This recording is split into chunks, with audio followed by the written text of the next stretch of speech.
Buenas tardes. Iniciamos entonces nuestro tercer y último día de Narrativas Pueblerinas 2021, Támesis, Voces, Música y Letras, con el agradecimiento especial a Confenalco, a Confiar, a la Universidad de AFIT y a la Fundación MUV, quienes auspician esta iniciativa de la Corporación Escuela de Música de Jardín y la Casa de Huéspedes Gallito de las Rocas. Como lo hemos hecho estos 2 días, por compromisos legales, hacemos el siguiente anuncio. La Asociación de Autores, Compositores, Intérpretes y Músicos Colombianos, ASIMCOL, expide el comprobante de pago de derechos de autor y conexos para el cumplimiento del requisito de ley y exigencia del artículo 160 de la Ley 23 de 1982 en el evento llamado Narrativas Pueblerinas 2021, que será transmitido por plataformas digitales y de manera presencial en el Teatro Municipal de Jardín Rafael Leonidas Velázquez, los días 13, 14, 15 de agosto del año 2021 en el municipio de Jardín. Hacemos un reconocimiento especial al artista plástico William Arango, quien ha embellecido este escenario estos 3 días con sus bellas obras Indicio y Paisaje. A él, muchas gracias. La Corporación Cultural de Jardín, como decíamos el primer día de este encuentro, ha hecho un aporte escénico importante todos los años y este no fue la excepción. Agradecemos a Juan Díez y a William Arango por su exquisito trabajo. También tenemos un especial agradecimiento para Daniel Ochoa de la Galería por su vinculación a este evento y el hermoso trabajo de ensamblaje de la obra del maestro Javier Gallego, otorgada en homenaje al profesor Juan Luis Mejía. Muchas gracias, Daniel, por ese trabajo tan hermoso. La agenda para hoy es bastante rica, nos vamos a divertir mucho. En primer lugar, presentaremos el video Memoria del Encuentro de Narrativas Pueblerinas 2020 en clave de mujer, homenaje a Carmen Rosa Herrera de Bar, Laura Montoya y Gloria Posada, escritoras del suroeste antioqueño. En segundo lugar, continuaremos con el homenaje al escritor tamesino Mario Escobar Velázquez y su presencia en el panorama literario colombiano. Y para cerrar, escucharemos un concierto de música colombiana interpretada por varios de los ensambles de la Corporación Escuela de Música Jardín bajo la dirección del maestro John Freddy Ramos. Vamos a tener una sorpresa muy bonita, así que prepárense para esa sorpresa. Empecemos entonces con el video de Narrativas Pueblerinas 2020 en clave de mujer, homenaje a Carmen Rosa Herrera de Bar, Laura Montoya y Gloria Posada.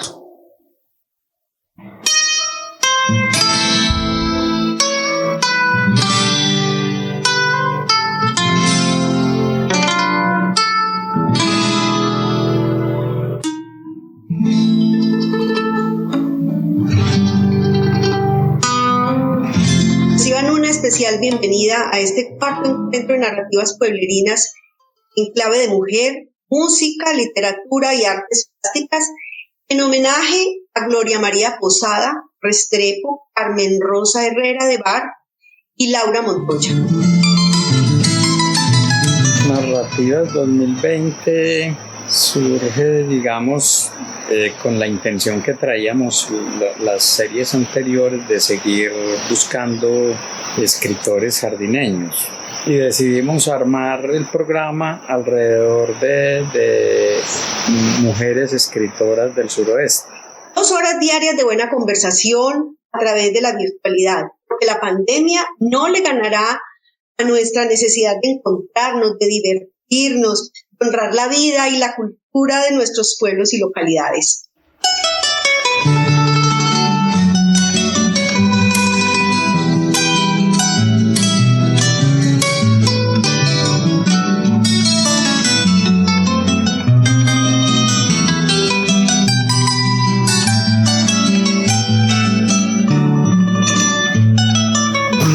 Cosa que une a las 3 autoras, y es que en principio son mujeres para las que la literatura, digamos, no era su quehacer principal. Mujeres escritoras desde la cotidianidad, cada una desde su propia cotidianidad, pero con un vuelo poético impresionante.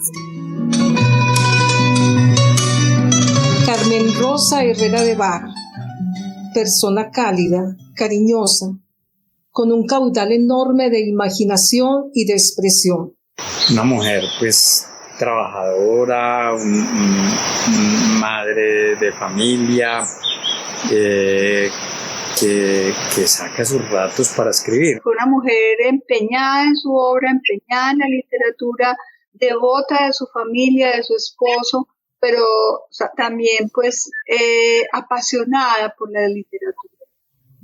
Hoy se encuentra muy sola, gimiendo entre las sombras, buscando las penumbras para que por las calles, entre gritos y revueltas de políticos, de hambrientos insaciados, con una piedra, un fusil o una granada perdida, no logren atraparla, porque no es humano ni parece justo que entre guerras, rencores y políticos en busca de la paz, el mundo se desangre.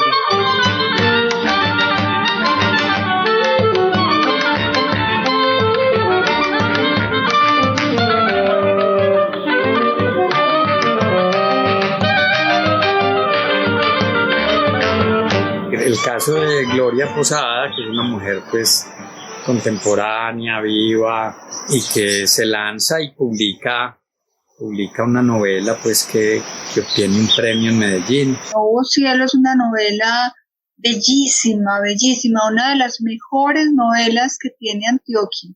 Yo diría que es una novela que podría convertirse en una novela de culto. De tanto orar frente a imágenes de mármol, una termina pareciéndose a ellas. Se vuelve dura, fría e insensible.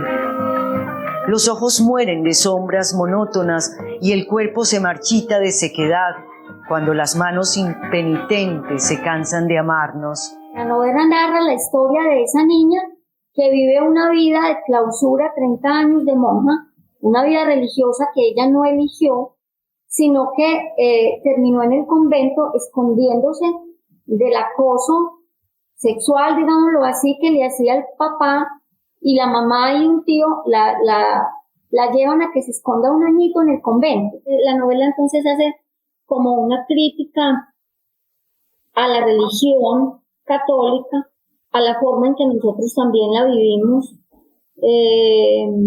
y a la situación política y social de Colombia.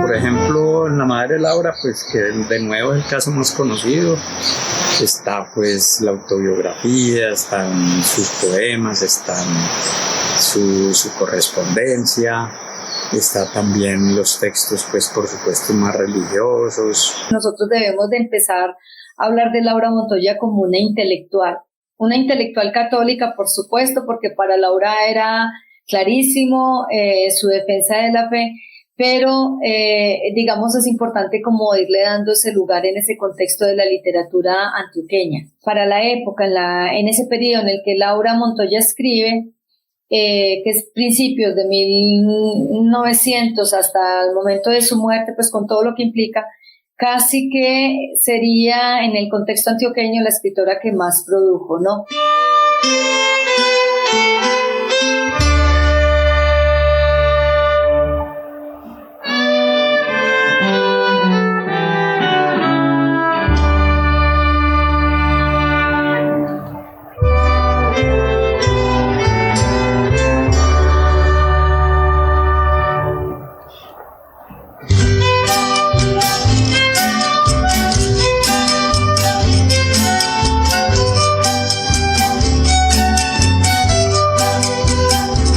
Este paisaje y estas historias de esta región también son un elemento común en ellas. Y detrás de ese elemento común está yo creo pues que la valentía, que es una de las cosas que caracteriza pues a casi todas nuestras mujeres, que tienen que luchar contra tantos obstáculos para hacer algo, ¿cierto? Para ser profesionales o para escribir, ¿cierto?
Fue una linda experiencia en el 2020 definitivamente.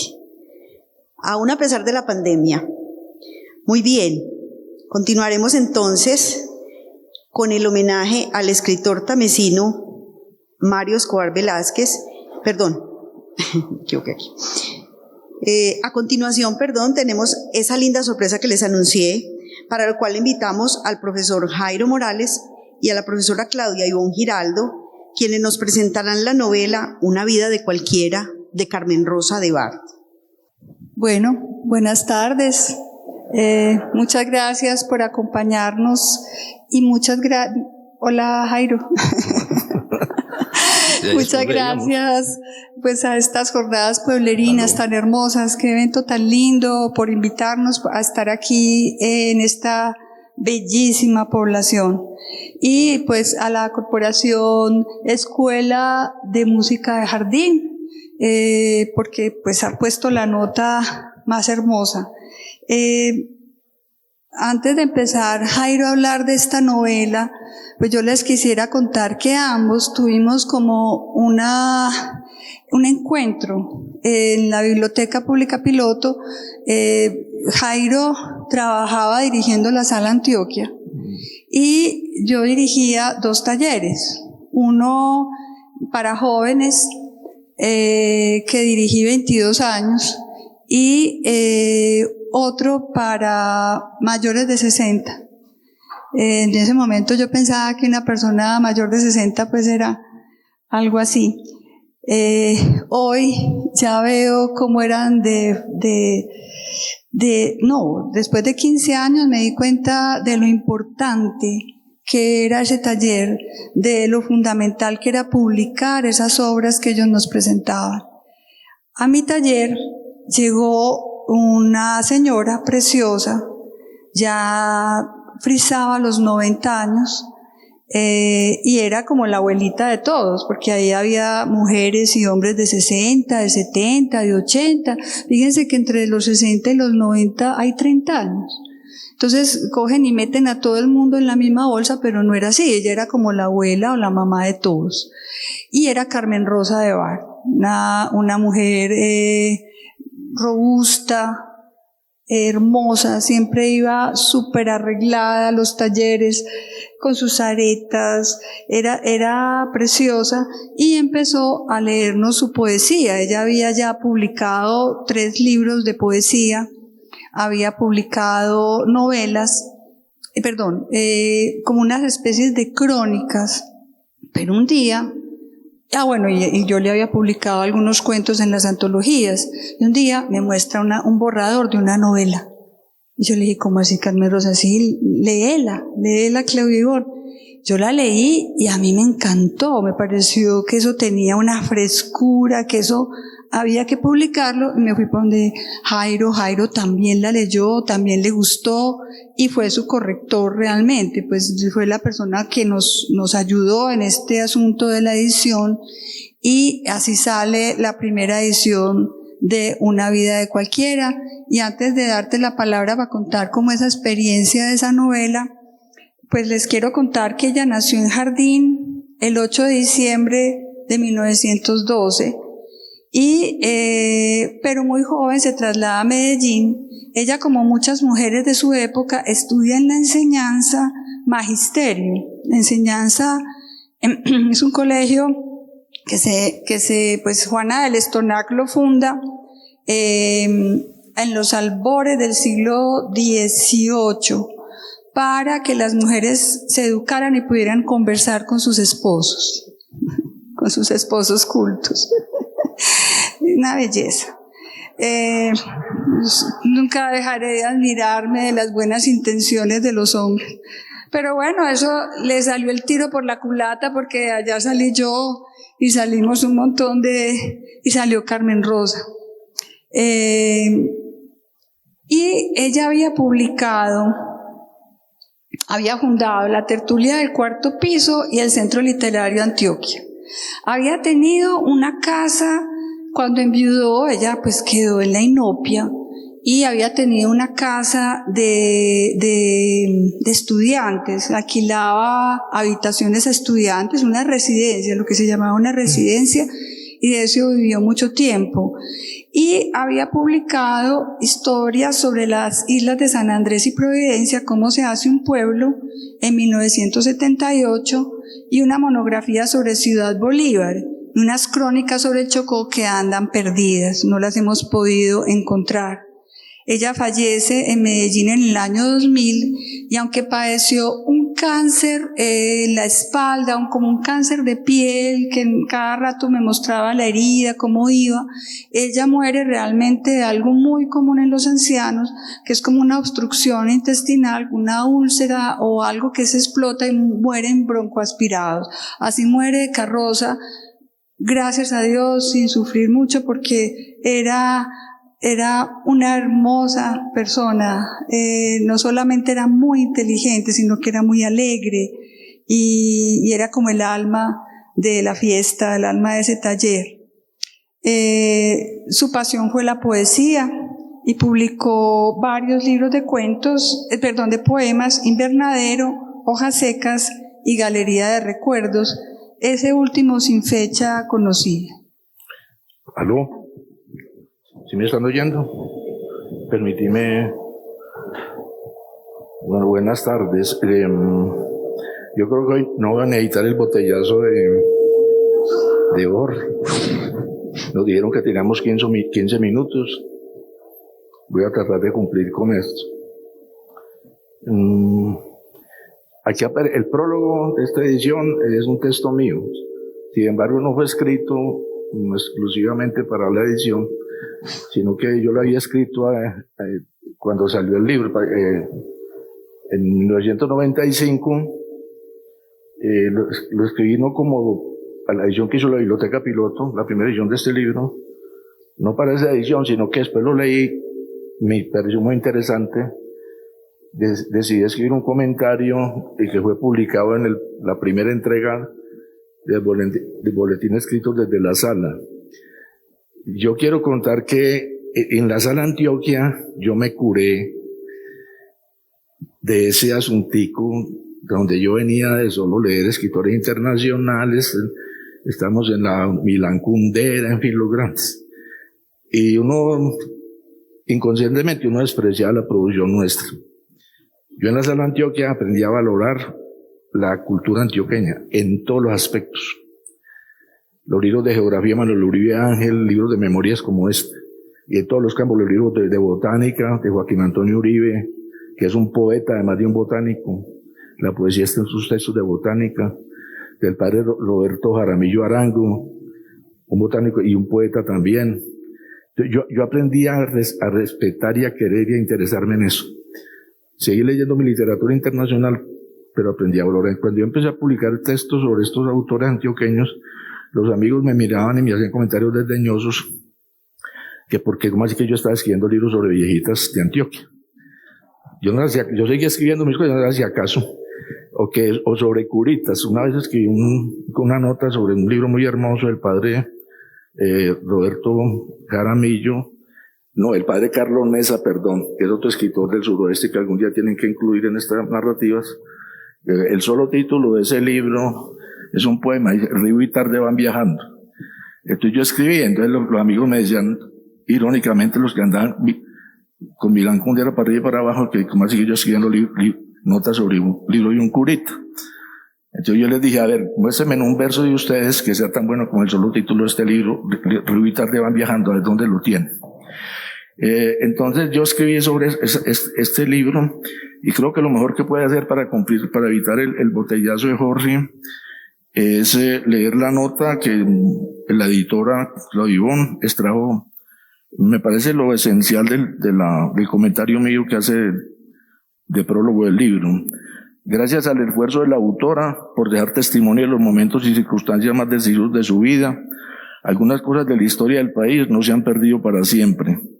Al rescatar buena parte de su crónica, colateralmente lo ha hecho de una franja de la experiencia nacional y regional en las primeras décadas del siglo XX, de manera específica lo que fue la vida de los ingenieros extranjeros que arrimaron el hombro a la modernización de Colombia en materia vial, minera, petrolera, aeroportuaria, etc. Por supuesto, no es la primera vez que se habla de ellos, que se les reconoce lo que hicieron, tanto en estudios socioeconómicos como en obras biográficas. Pero todo lo que se acopia de material inédito tiene un valor incuestionable. La recuperación de todo anecdotario de esas existencias vividas bajo los signos del riesgo, el azar y la provisionalidad, de la envidia y los olvidos, y sobre todo de una ingratitud de rasgos atávicos, amplía el conocimiento de nuestro propio pasado, nos completa. Voy a leer otra citica y ahí termino. Yo he escrito muchas notas sobre libros de memoria. Yo creo que esos libros de memoria son muy importantes, independientemente de que tengan bajones, porque como los tiene este libro, pero lo fundamental del libro se salva como testimonio. Hay un escritor italiano, Giuseppe Tomasi de Lampedusa, autor de la novela más famosa de El Gato Pardo. Entonces, cuando yo he escrito notas sobre libros de memorias, siempre repito esta cita de este autor italiano, que recomienda lo siguiente, comillas, al declinar la existencia es indispensable tratar de reunir la mayor parte de las sensaciones que han atravesado nuestro organismo. Pocos conseguirán realizar así una obra maestra, Rousseau, Stendhal, Proust, pero todos serían capaces de preservar de tal manera algo que sin este pequeño esfuerzo se perdería para siempre. Llevar un diario o escribir a una cierta edad las propias memorias debería ser una obligación impuesta por el Estado. El material que de tal forma se habría reunido después de 3 o 4 generaciones tenía un valor inestimable. No hay memorias que no encierren en sí mismas valores sociales y pintorescos de gran importancia. Así que todos los que marquemos de aquí de 60 o 70 en adelante, que creo que somos una minoría ya muy notable, a escribir nuestras memorias, para que se cumpla esto que se dice acá.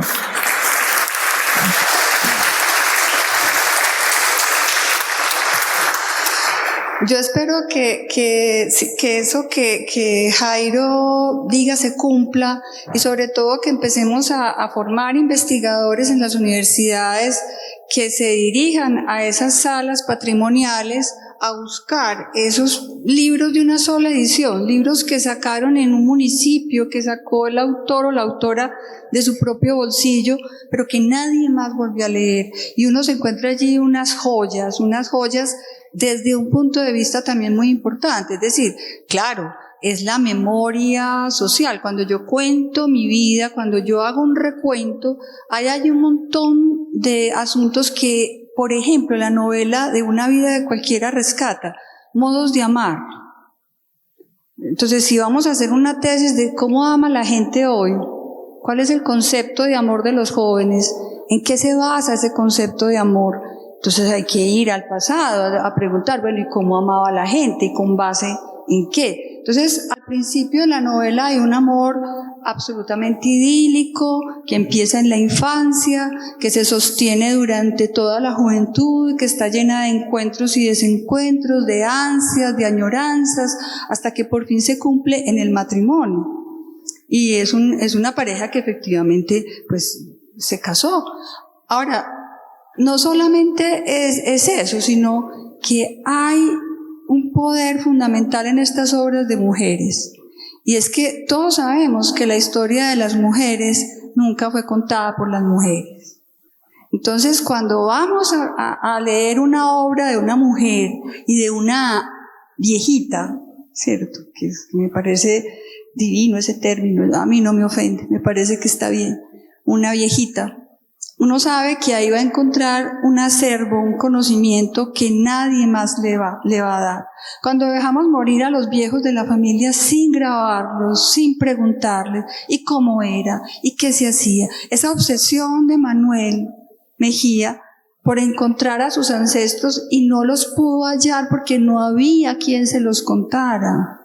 Es que eso es doloroso, eso es como perder un tesoro. Entonces nosotros dejamos morir a nuestros viejitos en silencio, sentados en un taburete, sin hablar con ellos, porque son inservibles.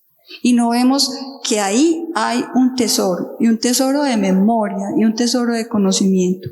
Entonces las historias de mujeres, las historias de viejitas, las obras de las mujeres en Colombia y en Antioquia son un patrimonio invaluable de conocimiento. El día que las universidades y la sociedad se dé cuenta de que el arte no es eso que entretiene a la gente, no es lo accesorio, ¿cierto? Es que allá nos van a entretener un ratico. No, es que es conocimiento, y es conocimiento fuerte, es conocimiento duro como cualquier ciencia dura, como cualquier ciencia exacta, porque es conocimiento.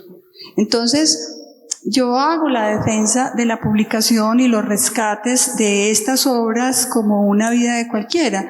Es una novela que rescata, por ejemplo, todo lo que pasó cuando, no todo, pero sí lo menciona, cuando su marido viene como uno de los ingenieros alemanes que vienen a ayudar en las minas del Zancudo, pero también ayudan a trazar carreteras.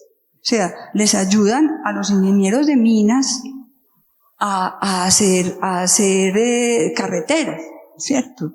Entonces, ahí menciona todos esos apellidos que se fueron quedando, Eastman, y más y más y más, Wolf, todos ellos llegaron, o eran ingleses, o eran alemanes, o eran franceses, pero venían a darle la mano a nuestros ingenieros y a abrir carreteras y a trabajar en las minas. Eso lo cuenta Carmen Rosa, pero lo cuenta Carmen Rosa desde el punto de vista de la mujer. Hay otra mujer que es fundamental en la literatura antioqueña, que es Rocío Vélez de Piedrahíta. Ella escribe una novela a la que nadie le ha parado bolas, y quedó de segunda no sé si fue en el Vivencias. En el Nadal. En el Nadal. Quedó de segunda. Nadie le ha parado bolas a Terrateniente. Y Terrateniente es la historia de los señores los antioqueños que les gusta abrir finca, Mario, pero desde el punto de vista de sus esposas, de sus mujeres. Entonces, claro, ellos, los de la gesta heroica, se enfrentan a la selva, a la manigua, los tarzanes, pero ¿quién se quedó sacando pulgas de una casa llena de arañas, de culebras y tratando de hacer habitable una casa? Una mujer en la brega, en la lucha. Entonces, esa gesta la cuenta doña Rocío Vélez de Piedrahíta, y así, tendríamos que empezar a mirar esa literatura escrita por mujeres con más respeto y con más fervor y con más entusiasmo desde la investigación, porque es muy lindo hablar de Joao Guimarães Rosa, pero qué pereza. Sí, ¿dónde está lo nuestro? ¿Dónde están estas mujeres? Tesis enteras de muchachos hablando de Guimarães Rosa. Pues muy bacano y todo, pero es que aquí hay un tesoro. Aquí hay un tesoro. Entonces, yo pienso pienso que en eso tenemos que empezar a hacer, sobre todo nosotros los que tenemos alguna injerencia en la vida cultural de esta ciudad y de este país, a ser un poquito más enérgicos. Yo vivo muy brava, me mantengo muy brava por ese desconocimiento, pero ese enojo es justificable, porque es que son años de desconocimiento. Cuando ustedes leen cualquier antología de la literatura antioqueña, hasta la de Mario Escobar, hasta ahí, si mucho incluyen a doña Sofía Ospina de Navarro. Cuando Paloma Pérez investiga a las mujeres del 19 al 50 del siglo XX, las escritoras del 19 al 50 encuentran una pléyade de mujeres, montones, que estaban escribiendo juiciosas de diferentes orillas bajo el amparo de Carrasquilla. Magda Moreno, María Isfán, María Cano, Enriqueta Angulo. Es que no era Sofía Ospina de Navarro con todo lo que la quiero y la venero. Eran un montón de mujeres. A ver, ¿quién las ha estudiado? Nadie. Es un desconocimiento absurdo. Entonces, publicar estos rescates de mujeres para mí es fundamental, porque dejamos, y voy a hablar de uno de ellos ahora, al titán laborador. Ese mito paisa, ¿cierto? Pero es que Manuel y Mario cuentan también una gesta hecha por mujeres en esa colonización antioqueña, en esa mirada de las mujeres, pero lo tenemos que contar las mujeres, tenemos que oírla desde allí, porque es que es una mirada distinta, que no es lo mismo. Si Penélope de la Odisea pudiera hablar, ¿qué nos diría? ¿Cierto? ¿Qué nos diría? ¿Qué no nos diría? Entonces esas voces a mí me atormentan, porque fueron miriadas de mujeres silenciosas, miriadas de sufrimiento, miriadas de logros que nunca se han tenido en cuenta. Entonces, ¿cuál revolución social? ¿Cuál revolución del 68? ¿Cuál revolución? La verdadera revolución del siglo XX, la de las mujeres.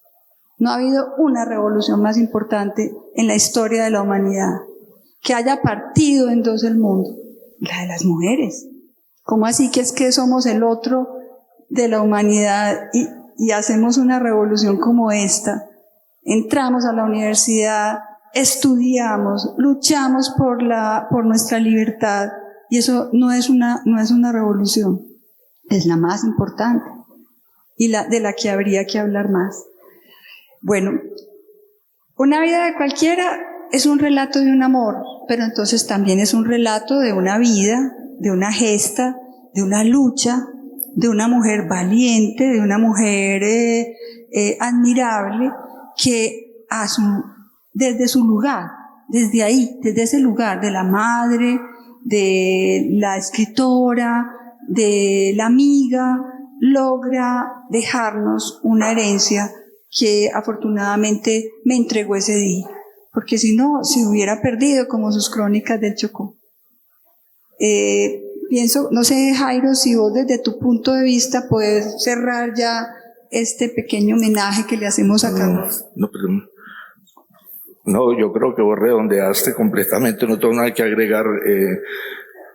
La cosa tiene cierto servo irónico, porque de pronto, sobre todo los jóvenes que están acá, cuando salgan a la hora de este evento, le van a uno que se encuentre por la calle y qué libro presentaron en el teatro, y van a decir, no, un libro de una viejita. No, es una cosa equivocada, el libro de una mujer que escribió el relato de su vida, de una mujer. Y atraviesa todas las etapas de su vida, desde la niñez, con un amor pastoril hermosamente recreado, su juventud, la vejez, la decadencia, la muerte. Pero la vida de una mujer, lo que se presentó hoy, que se llamó Carmen Rosa de Bar, y nació en este municipio. Y las escritoras que menciona Claudia, ahí recomiendo, yo creo que para mí, la novela colombiana, donde se ha recreado con mayor agudeza crítica la situación de la mujer, los oprobios por lo que ha pasado, incluso las mujeres de distintos estratos sociales, inclusive en la clase media y media alta que ellos se ocupa. Es una novela que se llama La Cisterna, de doña Rocío Vélez de Piedrahíta, que se les recomiendo. Y otra virtud de que es una enseñanza de este libro de Carmen Rosa es que ella guardó las cartas que se intercambió con su esposo durante toda la separación, que fue de años, el noviazgo, cuando se fue a trabajar en campamentos. Conservar las cartas es muy importante, es decisivo. Si ustedes tienen cartas de antepasados, de tíos, de padres, no, por favor, no las vayan a destruir, que algún día eso será un material fundamental para recrear el pasado. Nabokov decía, él escribió varias novelas de amor, no solo Lolita, sino Ada o el Ardor, en fin. Nabokov recomendaba: guarden las cartas de las novias a los escritores, no las vayan a botar o a quemar, que eso algún día les servirá para recrear algo más allá del romance, a recrear una época.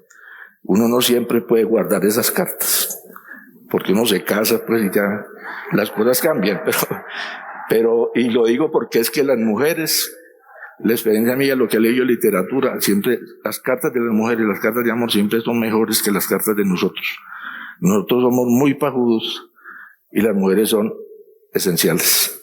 Y este libro en ese sentido es esencial. Y ella guardó las cartas del novio y las cita extensamente. Hay todo un capítulo que es las cartas que recibía de él. Ella tuvo siempre esa intuición de que eso algún día le iba a servir para algo más que el mismo matrimonio, para ir más allá de su circunstancia personal. Fue una sabia, y yo la conocí en la edad ya avanzada de 90 años, y uno se arrepiente mucho de haber mirado a las viejitas. Yo la miraba como una viejita. Incluso ella decía, el taller de las viejitas de Claudia. Sí, yo reconozco una mirada sobradora, una comprensiva. Inclusive el término del taller de viejitas tenía cierta connotación simpática, porque realmente había viejitos también, pero la mayoría eran viejitas, entonces era el taller de las viejitas. Y es que más los viejitos no duraban mayor cosa. Yo no sé si Claudia tenía algo que ver al respecto, pero duraban poco. Se salían rápidamente. No, lo que pasa es que no llegaban. Bueno, este fue como este recuento de un personaje memorable en mi vida.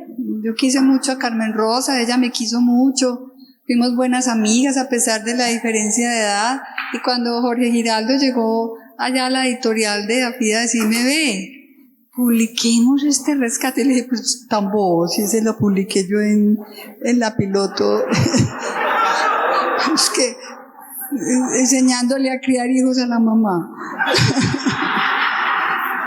Mentira, no, yo me alegré mucho porque ya no, qué dicha, si me dan permiso yo la publico ahí mismo.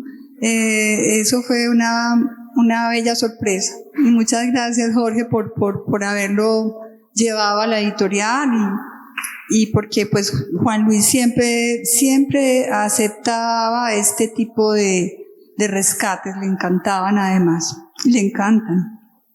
Al cotejar las fechas, uno se sorprende, y Claudia y yo ayer hablamos de eso, que Carmen Rosa se rebajó unos años de edad. Acá parece como decía en 1912, ella realmente nació un poquito antes, porque no cuadra las fechas, y se van a dar cuenta, pero realmente eso no importa. Ni tampoco importan a veces los bajones hacia lo coloquial que tienen el libro.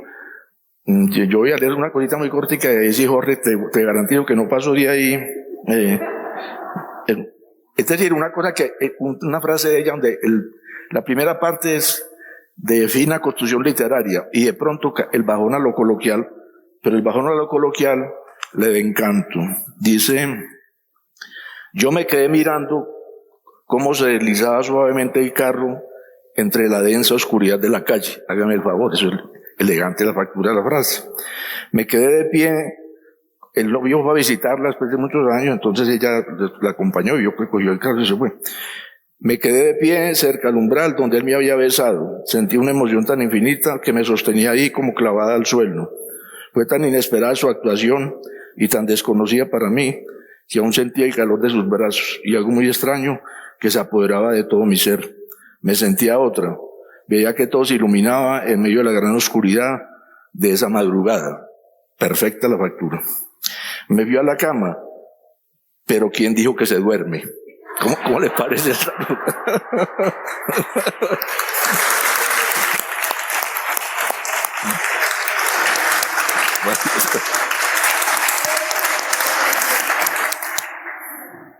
Definitivamente ha sido muy, muy lindo este lanzamiento del libro de Carroza, como le decimos cariñosamente pues a esta escritora, y sobre todo muchas gracias al profesor Jairo Morales y a Claudia, porque definitivamente nos han puesto una alerta muy importante sobre la importancia de la literatura antioqueña, de esta literatura cotidiana, de esto que muchas veces despreciamos porque es primero la literatura universal. Y aquí hay muchos profesores y profesoras. Ojalá que tomemos estas palabras de ustedes como un reto para que nuestros niños, niñas y jóvenes en los colegios se apropien también de estas bellísimas historias. Ustedes ayer escucharon al profesor Jairo Morales y lo conocen muy bien, pero ustedes no saben quién es Claudia Ibón. Yo les voy a contar. Ya vieron un poquito de ella. Es una mujer de un humor increíble, muy cálida en su conversación, y precisamente de la mano de Claudia Ibón Giraldo, que es especialista en literatura latinoamericana, que es profesora, editora y crítica literaria, y además es la directora de la editorial EAFIT. Miren ustedes qué maravilla tener esta mujer acá con nosotros. ¿Qué dice usted, profesor? ¿Sí o no? Rico tenerla acá. Muy bien. La creadora de las bibliotecas de Mario Escobar, Fernando González, Rocío Vélez de Piedradita. Exactamente. Así que esta mujer que le hace honor a Carroza hoy nos va a seguir contando la historia de Mario Escobar Velázquez en el panorama literario colombiano. Así que entonces le agradecemos al profesor Jairo Morales por esta compañía y los dejamos a ustedes en compañía de Claudia Ibón Giraldo, que muchísimas gracias, Claudia, por esa bellísima presentación. Yo agradezco mucho pues poder, no los voy a demorar, porque sé que el programa hoy es largo, estamos cansados, también es domingo. Pero sí quisiera contarles algo. En la editorial EAFIT ya estaba montada la biblioteca Fernando González cuando yo llegué por Héctor Abad. Yo creo que ese es un trabajo que se le debe a Héctor. Gracias, Jairo. A Héctor Abad, y es uno de los trabajos más importantes que se han hecho en edición en Antioquia y en el país. Luego llegaron los de otra parte a decirnos que ellos tenían los derechos de Gonzalo Arango, y entonces montamos la biblioteca Gonzalo Arango. Entonces ya estamos rescatando a Gonzalo, a pesar de la oposición que hay en muchos sectores, incluso jóvenes, que eso no es literatura, que patatí. Es memoria, más allá de los valores literarios. El nadaísmo y Gonzalo Arango fueron un momento importante en la literatura y en la historia de este país, por su irreverencia, por lo que cuestionaron, por todo lo que ustedes quieran. Luego le propuse al rector, a Juan Luis, hacer la biblioteca Rocío Vélez de Piedradita cuando ella falleció.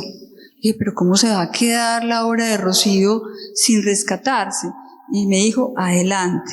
Entonces ya llevamos 4 tomos de la biblioteca Rocío Vélez de Piedradita. Este año sale la guía de literatura infantil, y en una colección para jóvenes, El hombre, la mujer y la vaca, que es una novela breve, chiquita, un cuento largo, una novela donde ella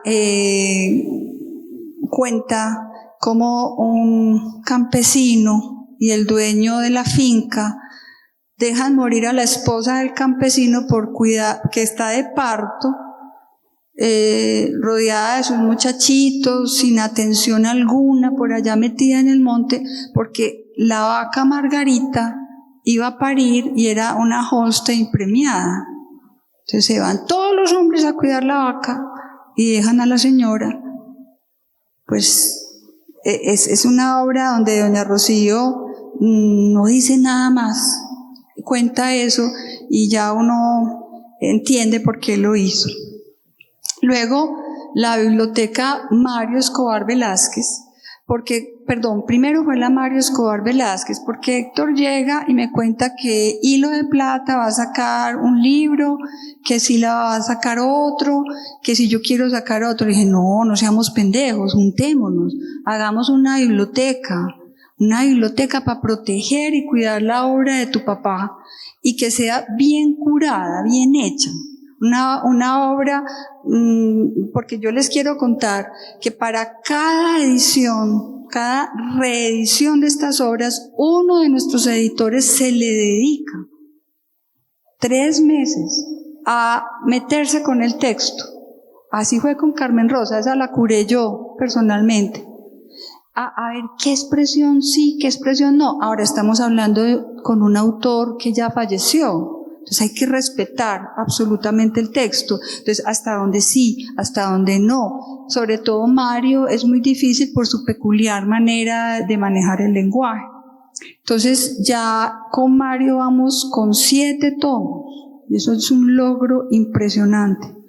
Luego la Biblioteca Rocío y por último la Biblioteca Jorge Alberto Naranjo, que también falleció y es uno de los profesores más importantes, un hombre con una mente universal, con un conocimiento universal que nos marcó a una generación de estudiantes de filosofía y letras y que también fue mi amigo.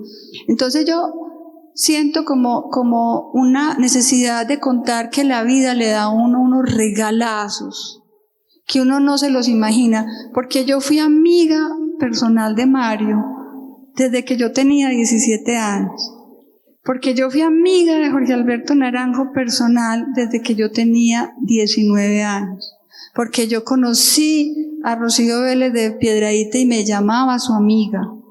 Entonces, para mí esto es como una bendición, porque yo conocí a Carmen Rosa y la quise. Entonces, poderle hacer un libro a los amigos y a los amigos que ya se fueron, pues eso es un honor y un regalo de la vida. Entonces, para mí esto más que un trabajo siempre es una dicha, una felicidad.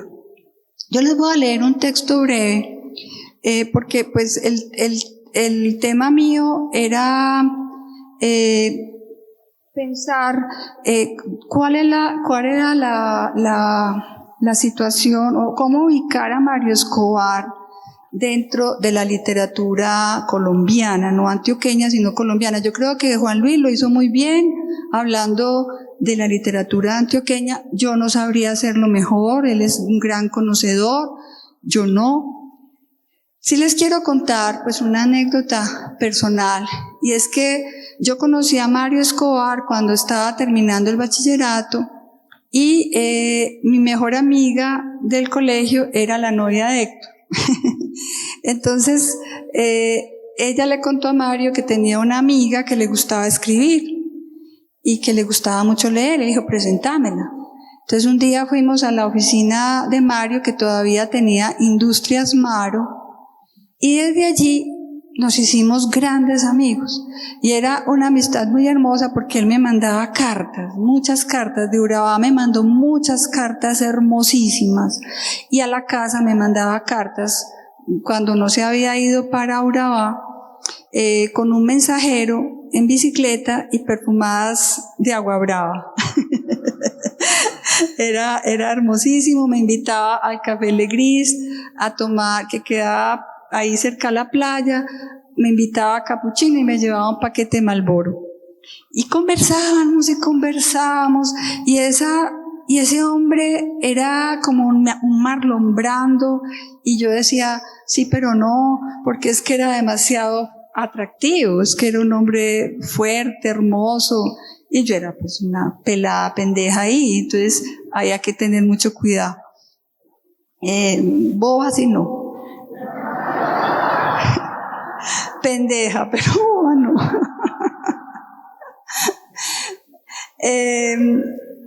Con los años, pues me dedicó el libro de Cuando pase el ánima sola, lo celebramos, eso fue una fiesta, y bueno, fuimos como ya espaciando un poco, porque yo me casé, tuve hijas, entonces ya pues él se retiró un poquito, y poco a poco lo vi perder esa fuerza, esa energía y esa alegría con la que yo lo conocí.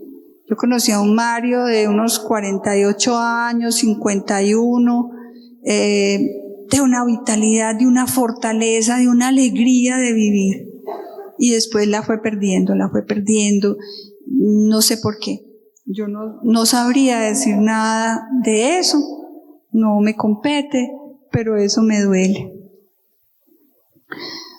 Ido quedado, oficio de escritor. Este es un texto breve, son las 6:30, espero que en 15 minutos más o menos esté despachado. Ido quedado, oficio escritor. Cuando viajo en los hoteles me registro como de oficio escritor. Es lo que soy y lo asumo y lo que quise ser siempre. Algún compañero de viajes extrañó, pero ser escritor es un oficio que yo practico como lo primero y me siento orgulloso de ser, del diario de un escritor. La vida y la obra de Mario Escobar Velázquez encarnan lo que bien podría llamarse el etos del escritor, si se entiende esta palabra como morada y guarida en su primera acepción o como un deber ser, pues pocos como él la han representado. La escritura era su casa y hacia ella se dirigió como propósito y como aspiración vital desde que era un niño. Su gesta fue grande y a él le dolió tanto en sus bregas como lo alegró en sus victorias. Creo que se me desconchavaló esto.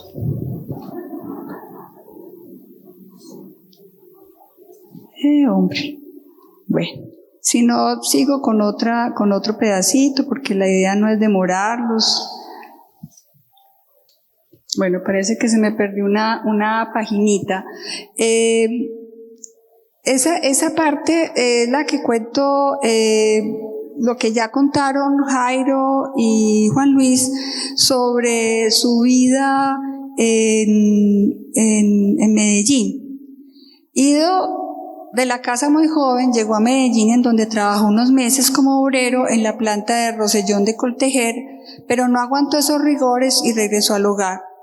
Luego se fue para una vereda en Pereira, en donde asumió el oficio de maestro, su otra tarea más permanente que desde muy joven lo prepararía para emprender la dirección de los talleres de escritura creativa, en la que perseveró por más de 22 años en la Universidad de Antioquia, cuando luego de su estadía en Urabá regresó a Medellín. Su novela Tierra de Cementerio, publicada por Tule Editores, editorial de su propiedad, cuenta esas reflexiones del viejo maestro, quien recuerda al joven maestro que fue en un intenso juego del ir y venir de la memoria y en donde la realidad de un país rural, violento, sirve de soporte a toda esa reflexión mediante una escritura de fuerte intención realista, pero que sabe ver ese otro lado de la realidad que es el sello de la literatura de buena cepa. Luego de 3 años, una vez venida la familia suya a Medellín, trabajaría por espacio de 5 años como maestro del Instituto Obrero y se convertiría en jefe de educación de Coltejer, en donde dirigió 4 escuelas y 4 institutos. Además, y fue así como la vida misma lo iba acercando a su propósito, le entregaron la dirección de la revista cultural Lanzadera, de la que ya nos habló Jairo, con suficiente solvencia, que tenía por ese entonces la empresa. Esa fue su escuela, su Real Academia de Escritura, en donde aparecería por primera vez su Alain Calvo, ese personaje y trasunto suyo que muchas veces firmó por él sus poemas y sus cuentos iniciales. De esos primeros años, de la gesta para convertirse en el escritor que quería, darán cuenta especialmente sus novelas Música de Aguas, Toda esa gente y Canto Rodado. Tal vez las dos primeras sean las más hondas, maduras y suyas en el sentido vital de toda su obra. Suyas y de Alain Calvo, que son el mismo y que no son el mismo y sí lo son, como suele ser la materia creada de la literatura. Y luego se metió a empresario. Industrias Maro, una pequeña fábrica metalmecánica, fue su empeño durante algunos años. Quedaba detrás de la calle Colombia por la 68. Allí lo conocí, pleno de vigor y de entusiasmo por la vida. Al lado de su máquina de escribir, en el escritorio desde donde despachaba los asuntos de su empresa, tenía siempre un cerro de papeles, un borrador de una novela en la que entonces se ocupaba, que seguro debió ser Cuando pase la ánima sola. En ella venía trabajando en esos enantes suyos tan largos y solo cuando podía, no cuando quería. Esa era su queja. Por eso lo dejó todo. Vendió la fábrica y se fue para Urabá, la tierra prometida que siempre había añorado y en la que estaría solo, libre para escribir, bregando con la tierra, con los chilapos, pero con tiempo, mucho tiempo y silencio para dedicarse a pulir a ese Mario que era, que quería ser, un escritor de oficio y con oficio, uno con voz propia, con tiempo propio, dueño suyo como el gato de su cuento, un escritor patrón de una obra de valía. Solo eso le importaba. Si me quejé antes de soledad, es que estaba loco, escribió en una carta. No cambiaría la mía, tan bien ganada, tan arduamente luchada por ninguna compañía en el mundo, por ninguna. Eso fue una carta suya fechada en Chigorodó, 1977. Cuando en 1979 aún estaba en las bregas con su finca y con sus papeluchos, como llamaba entonces a su trabajo literario, le llegó la noticia de que había ganado el premio de novela Vivencias con Cuando pase la ánima sola. Ese premio y esa novela significaron mucho para Mario Escobar. Era la confirmación de su empeño, la certeza de que era una escritora carta cabal, una declaración ante el mundo que apenas lo conocía, de que como canto rodado, como piedra pulida, era ya lo que se había propuesto ser. Bueno, y Manuel Mejía Vallejo, ya lo han citado, dijo, y creo que fue un descubrimiento para la literatura nacional. Nosotros no conocíamos ninguno del jurado quien pudiera ser el autor. El hecho fue que descubrimos honestamente a un escritor nacional de primera categoría. Desde 1979 hasta 2007, año de su muerte, Mario escribió sin descanso, desde la madrugada hasta la tarde, una confirmación de lo que era, un hombre empeñado en cumplir ese ethos que lo definía y que también era su llegada a casa, su viaje y su moral. Todos comprendemos ahora el enorme significado que tuvo en su momento la aparición de 100 años de soledad de García Márquez en 1967 en la editorial argentina Sudamericana. Y ese crash, ese quebrazón que se operó en la tradición de la literatura de los escritores en ese momento, costumbrismos, modernismos, realismos, indigenismos y romanticismos, esos sismos que de alguna manera buscaban una forma nueva de contar las realidades individuales y colectivas, fueron sorprendidos y detenidos ante la frescura, la independencia, la renovación de una generación de escritores que construyeron y entregaron una visión del mundo, de nuestros problemas concretos, desde lugares y puntos de vista insospechados. La literatura fantástica que cuestionaba esa fe ciega en eso que se llamaba la realidad, amplió y cuestionó nuestra comprensión, nuestra visión del mundo. No brotaron del huevo, sin embargo. Cortázar, Fuentes, José Donoso, García Márquez, entre otros, recogen la herencia de una tradición que críticos y estudiosos no sabían bien en dónde ubicar en la literatura canónica, pues todos, sin excepción, apelaron a los recursos de la literatura fantástica, a la herencia a su vez de Poe y de Kafka. Eran ellos María Luisa Bombal, Macedonio Fernández, Felisberto Hernández, Juan Carlos Onetti, Clarice Lispector, y los fallecidos prematuramente Álvaro Cepeda Zamudio y Malbel Moreno en Colombia. En tal momento, que se prolonga por 2 décadas, muchos autores latinoamericanos que tenían gran preeminencia se olvidaron, dejaron de leerse, pues el público y las editoriales estaban encandilados con el boom, de la literatura y por el llamado realismo mágico de García Márquez. Un caso, entre tantos, fue el del novelista Eduardo Mallea en Argentina. Sus novelas tuvieron un éxito sin precedentes, un narrador urbano, existencialista, que contó a Buenos Aires, que habló de nuevas formas de masculinidad, de feminidad, de amor, para entonces modernas y que anunciaban ya un mundo que vendría. El silencio que se tendió sobre la obra de Eduardo Mallea fue similar al que le sobrevino a nuestros autores nacionales, pero con mayor rigor a los autores llamados desde Bogotá, de provincia. Pues bien, muchos de esos autores fueron los maestros literarios de Mario Escobar. Su novela Cuando pase el ánima sola, premio Vivencias, ve la publicación 10 años después de 100 años de soledad.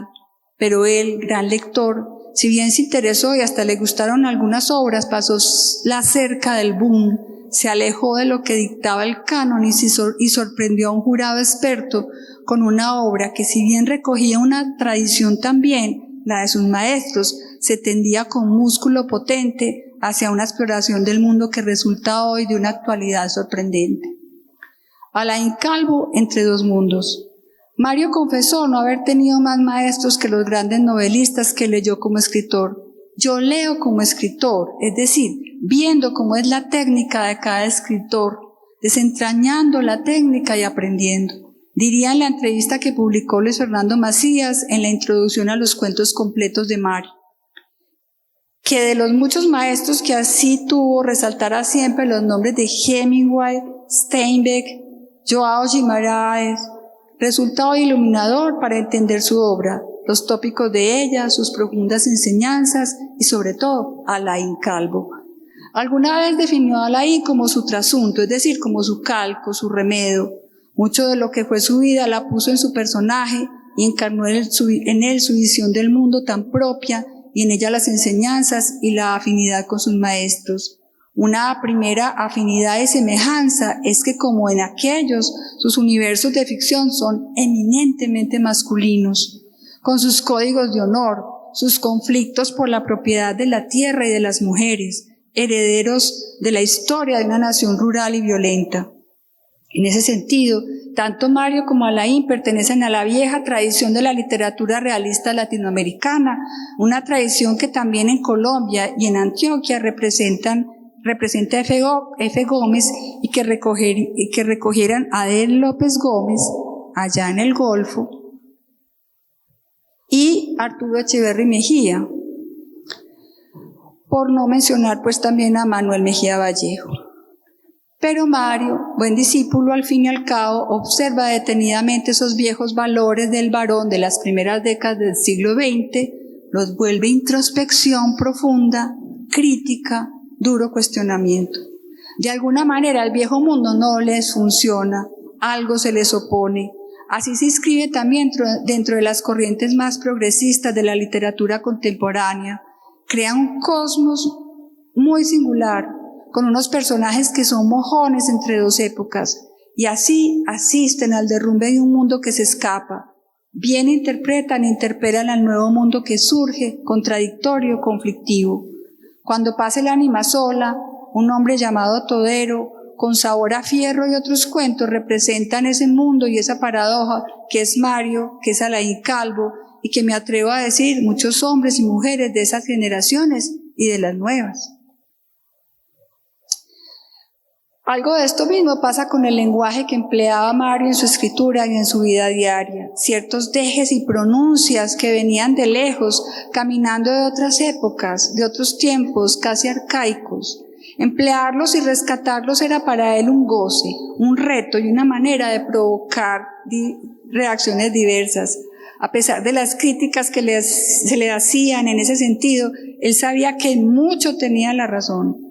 Rescatar palabras y darles nuevos usos a otras, inventarse palabras compuestas sin guiones que advirtieran el endriago, eran sus juegos más queridos. Sí, pero también se trata de la construcción de un mundo que es único, entrañable y de una profunda sabiduría, aunque esto suene a lugar común, porque la sabiduría es el punto común de Mario Escobar, quien me dijo muchas veces que no sabía nada.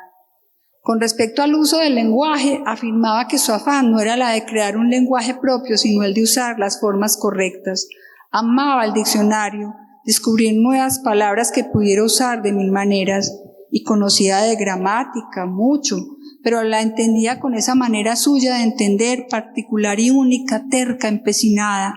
Así sus enantes y en una vez tan arcaicos, sus usos de la hipérbaton y la invención de palabras. Oigan estas bellezas.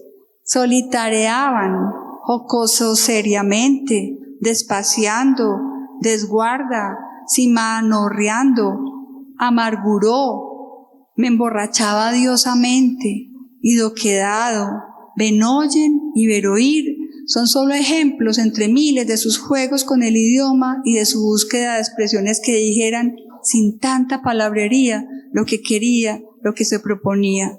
Era pues un ejercicio en el que el oído y los sentidos todos estaban comprometidos en esa sinestesia exuberante.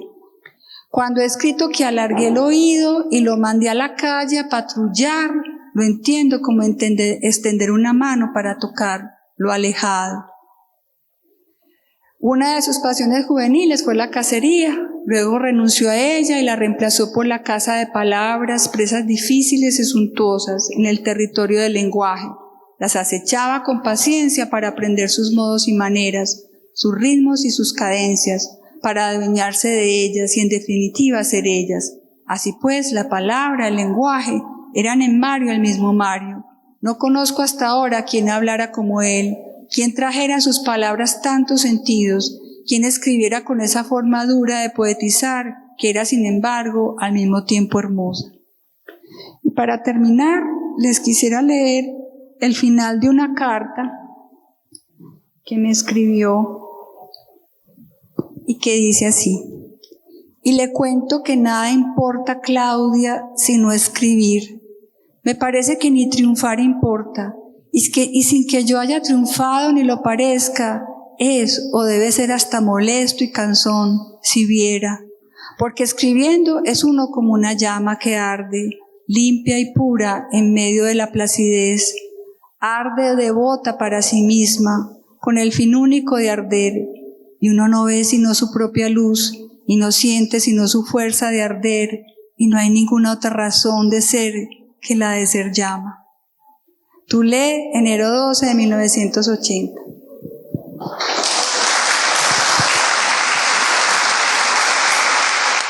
Gracias.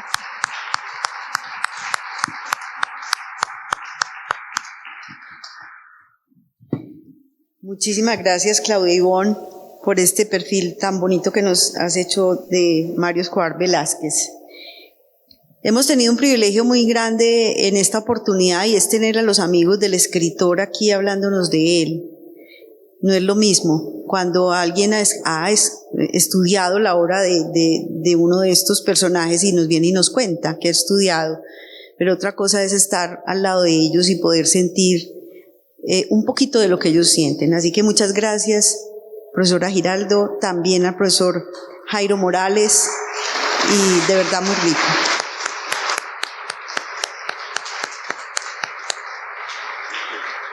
Bien, entonces como hemos estado aquí entre la obra plástica, la literatura y la música, los voy a invitar entonces a que despidamos este encuentro de Narrativas Pueblerinas 2021 con los ensambles de cámara de la Corporación Escuela de Música Jardín, quienes nos van a hacer un concierto muy bonito, van a interpretar obras del maestro Hipólito de J. Cárdenas y de repertorio colombiano.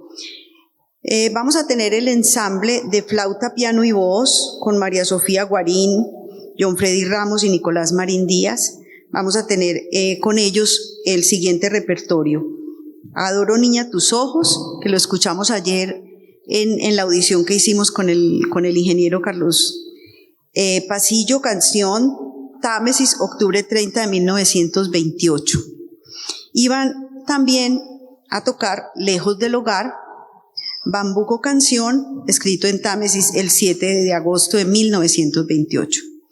Tendremos otro ensamble de bandola, tiple y bajo con Nicolás Marín Díaz, Santiago Cárdenas, y William Esteban Charculián.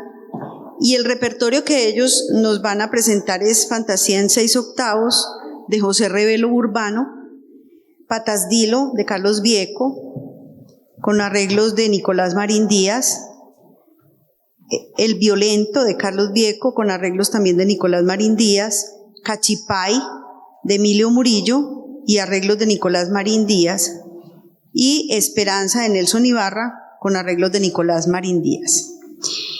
El siguiente ensamble de bandolas, tiple y guitarra, compuesto por Andrés Felipe Restrepo, Andrea Torres, Sara Cárdenas, Nicolás Marín y William Esteban Charculián, va a interpretar La Estrella del Caribe de Luis Antonio Calvo, con arreglos de Fernando León Rengifo, Sara Lucía de Luis Carlos Saboyá, Bochica de Francisco Cristancho, Danza número 2 de Gustavo Adolfo Díez y El Ventarrón de Afrosound. Este sería entonces el repertorio que vamos a escuchar. Recibimos entonces con un fuerte aplauso los ensambles de la Corporación Escuela de Música Jardín.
Esa razón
labios rojos, porque a la miel le dan celos. Adoro, niña, tus ojos, porque retratan los cielos.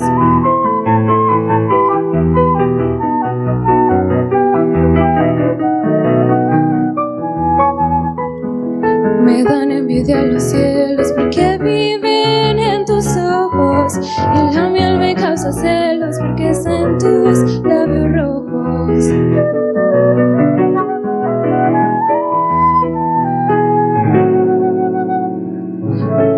Y la miel me causa celos porque está en tus labios rojos.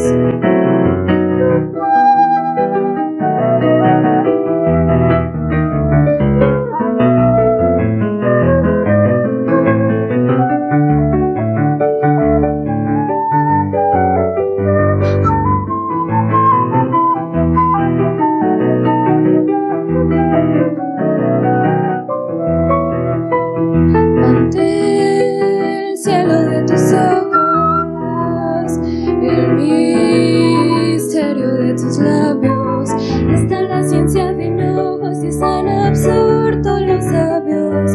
Está la ciencia de hinojos, están absortos los sabios. Ante el cielo de tus ojos, el misterio de tus labios.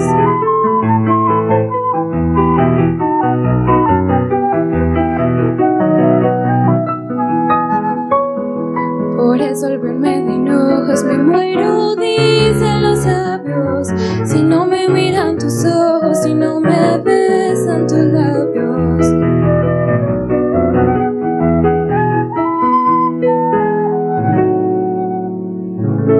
Si no me miran tus ojos, si no me besan tus labios.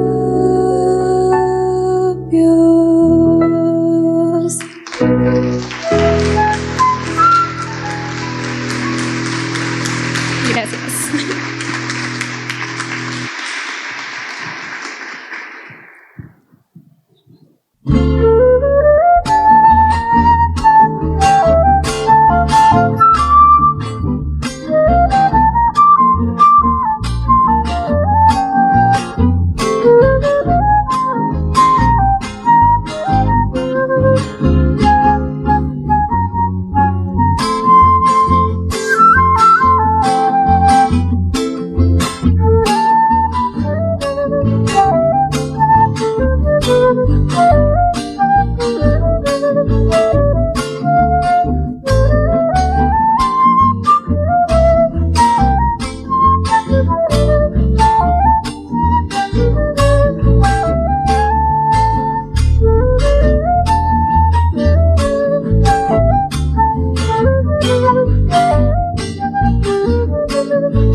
pero yo quisiera presentarles a Nicolás Marín, el arreglista de estas obras que acabamos de escuchar.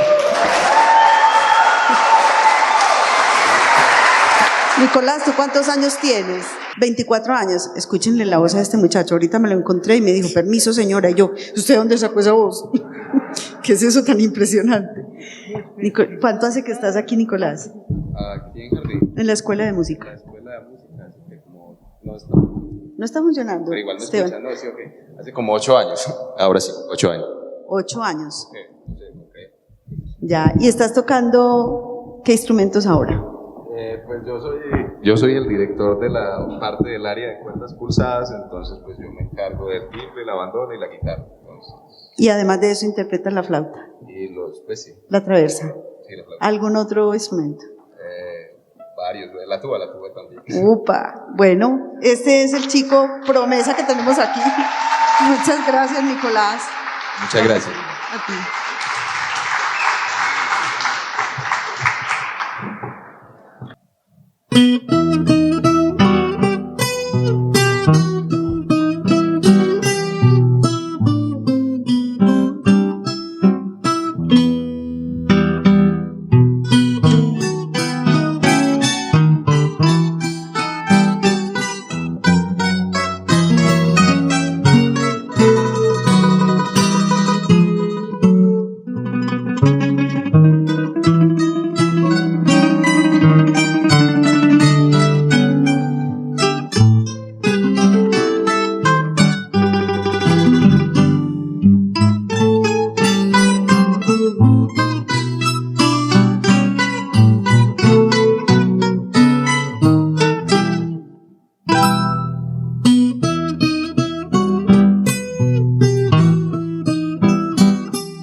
Muy bien, con esta belleza de presentación damos por terminado este rico encuentro de este año. Le damos las gracias a las agrupaciones que actuaron hoy de la Escuela de Música y con la ilusión de volvernos a encontrar el próximo año para continuar recorriendo la historia cultural del suroeste antioqueño. Mil gracias por su asistencia.